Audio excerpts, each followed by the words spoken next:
श्रीहरये नमः श्रीहरये नमः श्रीहरये नमः। गोपिका जीवनस्मरणं गोविन्द गोविन्द। श्रीमद्भागवते द्वितीयस्कन्धे द्वितीयोऽध्यायः। श्रीशुक उवाच एवं पुरा धारणया आत्मयोनिः नष्टां स्मृतिं प्रत्यवरुध्य तुष्टात् तथा ससर्जेदमोघदृष्टिः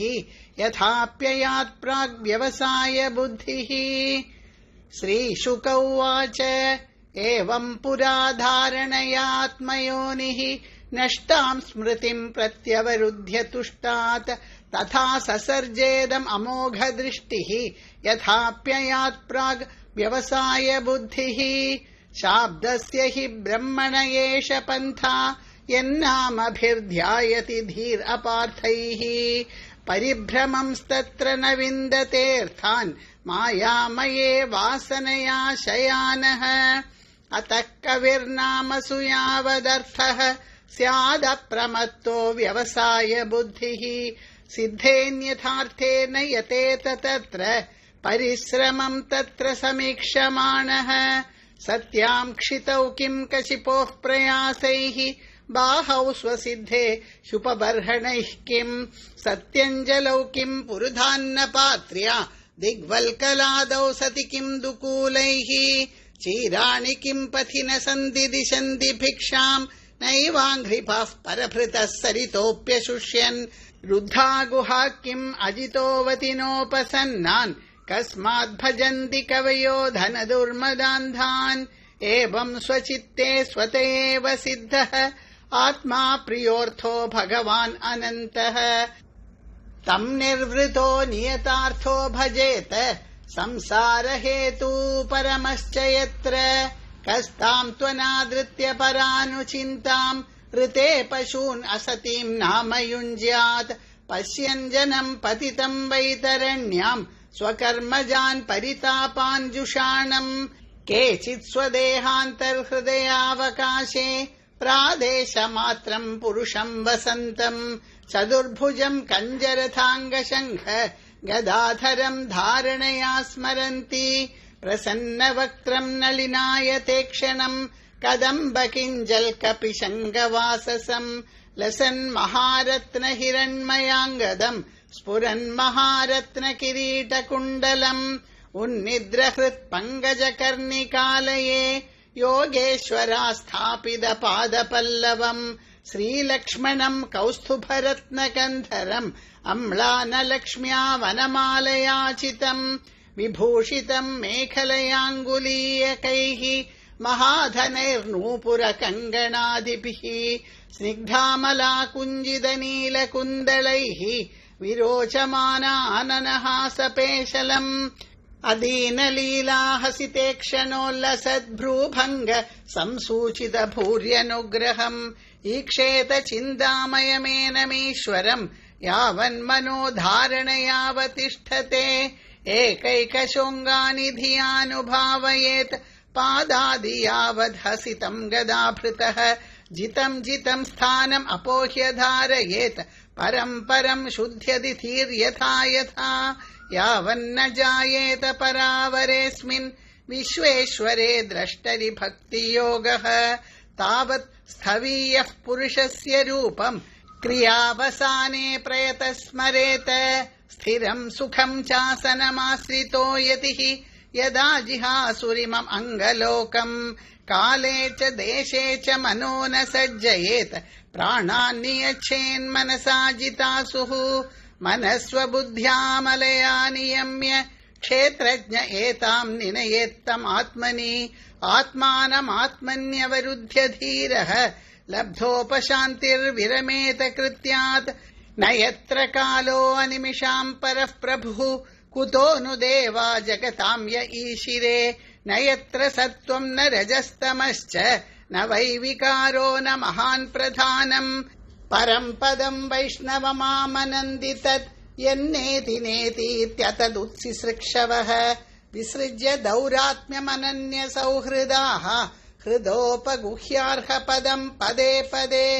इत्थम् मुनिस्तु परमेद्व्यवस्थितो विज्ञानदृग्वीर्यसुरन्धिताशयः स्वपार्ष्णिना पीड्य गुदम् ततो निलम् स्थानेषु षट्सून्नमयेर्जितक्लमः नाभ्याम् स्थितम् हृद्यथिरोप्य तस्माद् उदानगत्योरसितम् नयेन्मुनिः ततोऽनुसन्धाय धिया मनस्वी स्वतालुमूलम् शनकैर्नयेत तस्माद्भ्रुवोरन्दरमुन्नयेत निरुद्ध सप्तायतनोऽनपेक्षः स्थित्वा मुहूर्तार्धम् अकुण्ठदृष्टिः निर्भिद्य मूर्धन् विसृजेत्परम् गतः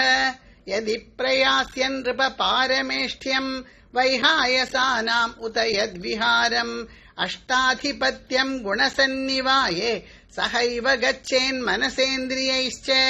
योगेश्वराणाम् गतिमाहुरन्तर्बहिस्त्रिलोक्याः पवनान्तरात्मनाम् न कर्मभिस्ताम् गतिमाप्नुवन्ति विद्या तपो योग समाधिभाजाम् वैश्वानरम् याति विहाय सा गतः सुषुम्नया ब्रह्मपथेन शोचिषा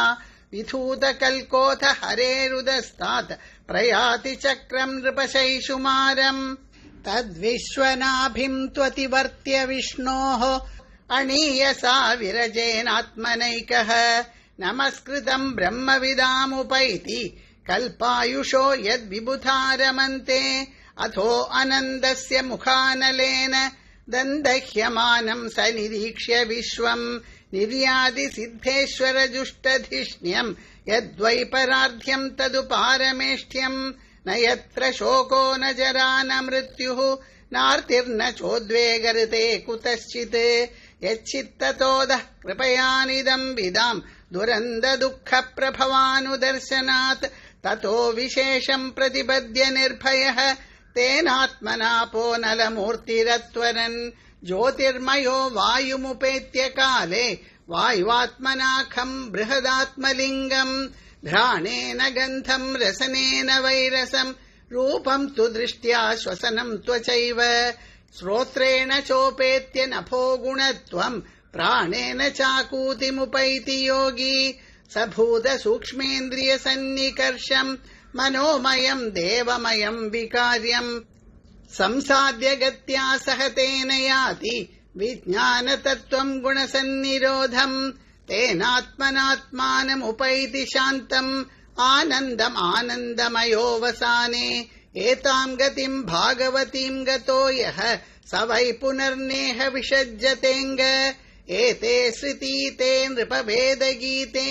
त्वयाभिपृष्टेह सनातने च ये वै पुरा ब्रह्मण आह पृष्टः आराधितो भगवान् वासुदेवः न ह्यतोऽन्यः शिवः पन्था विशतः संश्रिताविह वासुदेवे भगवति भक्तियोगो यतो भवेत् भगवान् ब्रह्मकार्त्स्न्येन त्रिरन्वीक्ष्य मनीषया तदध्यवस्यत्कूटस्थः रतिरात्मन्यतो भवेत् भगवान् सर्वभूतेषु लक्षितः स्वात्मना हरिः दृश्यैर्बुद्ध्यादिभिर्द्रष्टा लक्षणैरनुमापकैः तस्मात् सर्वात्मना राजन् हरिः सर्वत्र सर्वदा श्रोतव्यः कीर्तितव्यश्च स्मर्तव्यो भगवान् नृणाम् पिबन्ति ये भगवत आत्मनः सताम् कथामृतम् श्रवणपुटेषु सम्भृतम् पुनन्ति ते विषयविदूषिताशयम् व्रजन्ति तच्चरणसरोरुहान्तिकम् पिबन्ति ये भगवत आत्मनः सताम् कथामृतम् श्रवणपुटेषु सम्भृतम् पुनन्ति ते विषयविदूषिताशयम् व्रजन्ति तच्चरणसरोरुहान्तिकम्